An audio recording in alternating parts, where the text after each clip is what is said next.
nakita ko yung lungkot ng lolo ko noong panahon yun na baka yun ang pinagdadaanan mo ngayon na... Oo nga po, Madam Lotte. Tama po yun. Hindi ko alam kung ano ipapayo mo ko sa inyo, tay. Then naalala ko, sinundan mo yung lolo mo doon sa sinundan ko kasi parang ano ba to? Parang kumikita ako ng pera. May dumarating sa buhay ko, maraming pera, maraming bagong kaibigan. Pero yung mga tao talagang mahalaga sa iyo, hindi mo namamalayan, nawawala. Para kunyari, yung mga anak mo, kailangan nila mag-ibang bayan para magkaroon sila at guminawa ang buhay nila. Na maaaring hindi nila namamalayan. Yung pinaka-importante bahagi ng buhay nila, yun yung nawawala. Katulad ng pamilya. Pero hindi naman po natin kasi sila masisisi. Lalo-lalo na kung may sariling pamilya ng mga anak. Kasi sa ayaw at sa gusto natin, mag-iiba talaga ang priorities ng tao. Diba?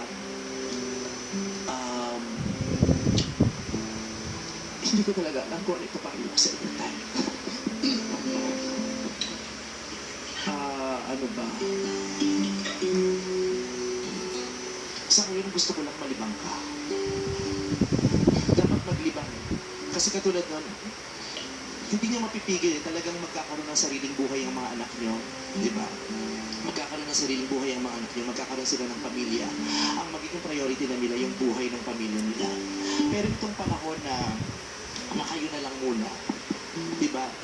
Dapat gawin yung abala yung sarili niya para hindi niyo sila masyadong mamiss. Katulad yung pagtatanim, tama po yun, di ba? Apo. Yung pagmamahal niyo dati, yung atensyon niyo sa mga anak niyo, ituloy yung anak at mga pananim ninyo. Di ba?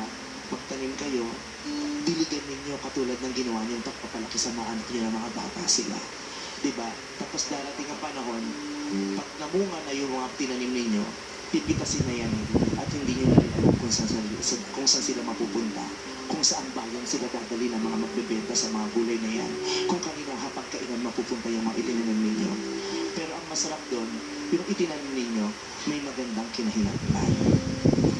Katulad yung mga anak po ninyo, ang isipin nyo na lang po siguro na hindi ko sila kasama ngayon kasi napalaki ko silang responsable na ngayon may sarili na silang mga pamilya at yun na yung binubuo nila katulad ng pagbuong ginawa ko sa kanila dati. Diba? Gawin niyo pong, at saka ngayon, dalawa na lang po kayo nung asawa ninyo. Diba? Diba pag ang mag-asawa nagpapalaki ng mga anak, hindi na nila